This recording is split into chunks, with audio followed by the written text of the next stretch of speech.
dalka Burkina Faso waa mid astaan u noqonaya afgambiyada iyo hardanka ciidan waxaana alaaba ka dhacay isku dayo xukun marorsi ah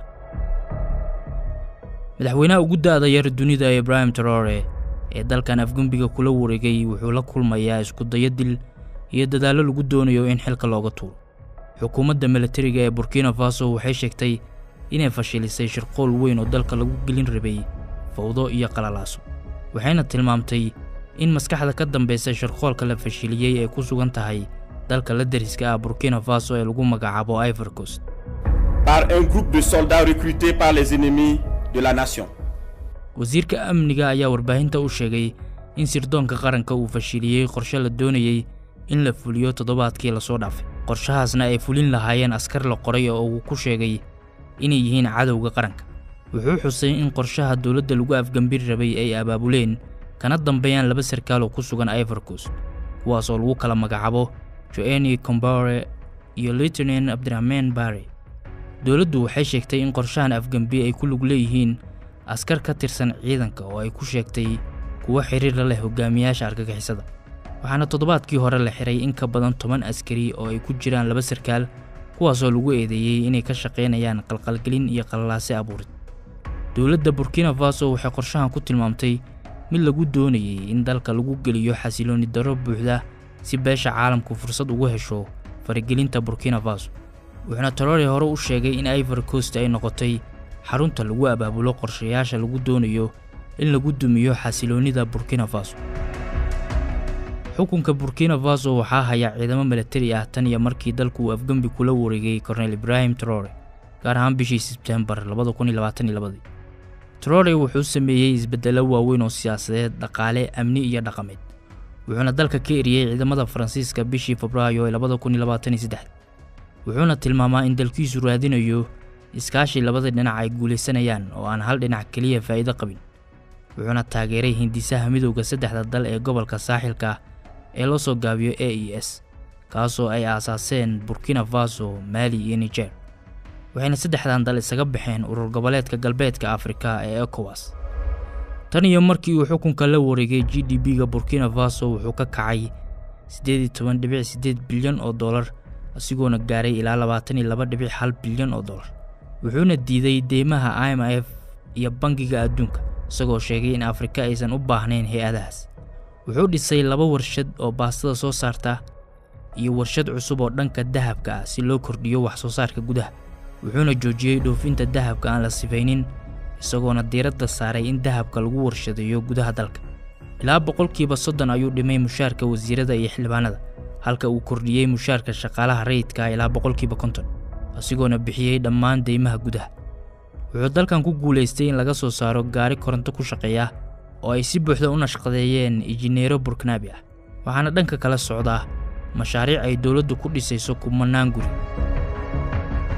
Traoré wuxuu mamnuucay isticmaalka dharka garsoorka ee asal ahaan Yurub ka yimid wuxuuna ku bedelay dhar dhaqameed Burkinaabi ah arrimaha lagu eedeeyay waxaa ka mid ah caburinta mucaaradka dalka iyo in ay wali xooggan yihiin kooxaha jihaadiga ee dalkan ka jira inkastoo uu sameeyay cutubyo ciidan oo si degdeg ah u howlgala qalab casri ahna ku hubaysan si ay ula dagaalamaan kooxaha jihaadiga ee xiriirka la leh Daesh iyo Al-Qaacida wuxuu ku dhawaaqay olole shacabka ugu baaqaya ka qayb noqoshada dagaalka ka dhanka ah kooxaha hubaysan wuxuuna xoojiyay xiriirka militari ee Ruushka iyo Turkiga isagoona helay diyaaradaha daroonka iyo taageero kale oo militari Burkina Faso waa dal xiran oo aan wax bad ah lahayn haddana dhaca galbeedka Afrika gaar ahaan gobolka saaxilka wuxuuna xaduleed la wadaagaa ilaa 6 wadan magaca dalkan ee Burkina Faso waa mid macno ahaan ah dhulkii dadka sharafta lahaa gaar ahaan marka la eego luqadda Maori oo ah midda ugu ballaaran ee dalkan laga hadlo caasimadda dalkan waa magaalada Ouagadougou waxayna kolkii hore noqotay caasimadda nidaamkii boqortooyo ee dadka Mouziga oo ah qoomiyadda ugu ballaaran dalkan waana wali dadka dhex muuqda xarunta siyaasadeed iyo dhaqan ee Burkina Faso dalkan muwaadiniintiisu waxaa loogu yeeraa Burkinabis waxayna tiradoodu gaaraysaa ilaa 23 milyan intooda badanna waa muslimiin haddaba dalkan ka midka ah dalalka Afrika ee sida weyn loo hadalhayo waa maxay sooyaalkiisa taariikheed waa nooc mase safarka siyaasadeed ee uu soo galay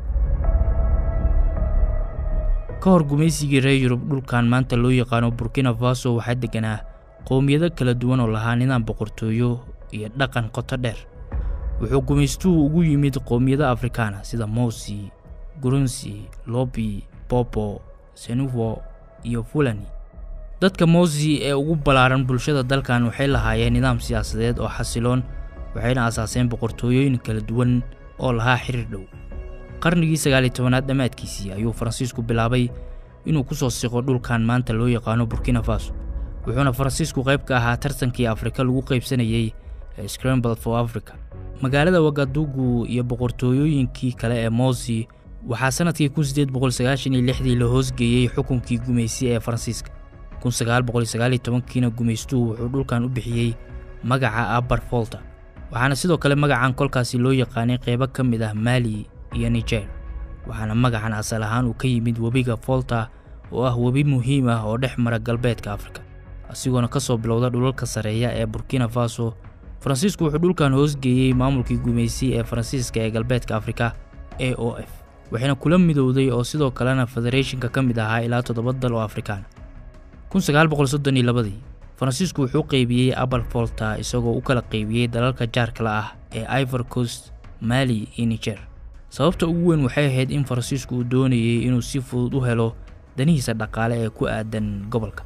wuxuuna meesha ka saaray magacii Upper Volta. laakiin kadib dagaalkii labaad ee dunida, dhaqdhaqaaqyadii xorriyad-doonka Afrika ayaa xoogaystay, waxaana sanadkii 1947 dib loo soo celiyay magacii Upper Volta, waxayna tani ka dhigneyd tallaabo muhiim ah oo bidhaaminaysay madaxbannaanida. 1960kii ayay Upper Volta madaxbannaanideeda ka qaadatay Faransiiska. madaxweynihii ugu horeeyay ee dalkaana waxaa noqday Maurice Meogo, oo nidaamkiisu noqday mid kaligii talis ah oo cadaadis saara shacabka. waxaana xigay afgambi military oo dhacay sanadkii 1966, wuxuuna afgambigan horseeday in xukunka dalka ay militarigu ku nagaadaan muddo dheer. 70meeyadii ilaa 80meeyadiina dalkan waxaa gilgilay isbeddello waaweyn oo siyaasadeed oo badankoodu ay horboodayeen ciidanka qalabka sida. wuxuuna dalkan la kulmay afgambiyo badan iyo kala dambeyn la'aan siyaasadeed, taasoo keentay in dalku uu noqdo mid aan lahayn jiha cad. sanadkii 1983 Thomas Sankara oo ahaa sarkaal daayar ah ayaa la wareegay talada kadib afgambi dhacay. Sankara wuxuu ahaa hogaamiye aad loo xiiseeyo oo leh aragti wadaniyadeed iyo isku tashi qaran, wuxuuna bedelay magacii dalkan ee ahaa Upper Volta asigoona u bixiyay magaca uu haatan sito ee Burkina Faso. Sankara wuxuu sameeyay isbeddello ballaaran oo la xiriira joojinta musuqmaasuqa, kobcinta xuquuqda haweenka, dhiirigelinta wax soo saarka gudaha iyo yareynta ku tiirsanaanta dibadda, iyo dhisidda wadooyin, isbitaallo iyo dugsiyo iyadoo aan dalka cagaha loo gelin deymo caalami ah. si kastaba ha ahaatee, sarkaalkan sida weyn qaaradda uga dhex muuqday waxaa go'aan lagu gaaray in meesha laga saaro, waxaana la qaarijiyay sanadkii 1987, waxaana dilkiisa lagu eedeeyaa saaxiibkiis Blaise Compaoré oo dalka afgambi ku qabsaday kadib markii uu qaarijiyay Sankara. wuxuu xukunka hayay 27 sano, wuxuuna soo celiyay xiriirkii Faransiiska iyo wadamada reer galbeedka, waxaana muddada dheer uu xukunka hayay lagu eedeeyaa musuqmaasuq baahsan, horumar la'aan dadweyne iyo in uu dalka u loogay wadamada reer galbeedka gaar ahaan Faransiiska. 2014 dalkan waxaa ka hana qaaday kacdoon shacab oo xooggan kadib markii Compaoré uu isku dayay inuu wax ka bedelo dastuurka si uu u sii joogo xilka. haddaba kacdoonkaasi ayaa sababay inuu iscasilo oo uu dalka ka baxsado. kadib markii Compaoré xukunka laga tuuray, dalka wuxuu galay marxalad cusub balse aan xasilooneyn, waxaana la qabtay doorashooyin dhowr ah. laakiin isbeddelkaasi waxaa garab socday in waqooyiga iyo bariga dalka ku faafaan burcad hubaysan iyo kooxo jihaad-doon ah. 24 Janaayo ee 2022 ciidamada militariga ayaa afgambi ku sameeyay madaxweynihii la doortay ee Roch, iyagoo ku eedeeyay inuu ku guul daraystay la dagaalanka kooxaha jihaadiga. afgambigan waxaa hogaaminayay Paul Henry oo noqday madaxweynaha ku meel gaarka ah ee dalka. 30 Sebtembar 2022 Paul Henry laftigiisa ayaa laga tuuray xukunka kadib markii lagu eedeeyay inuu ku fashilmay xasilinta dalka, waxaana afgambigani hogaaminayay Ibrahim Traoré oo haatan ah madaxweynaha dalka. Traoré dhowr jeer ayuu ka badbaaday isku day afgambi,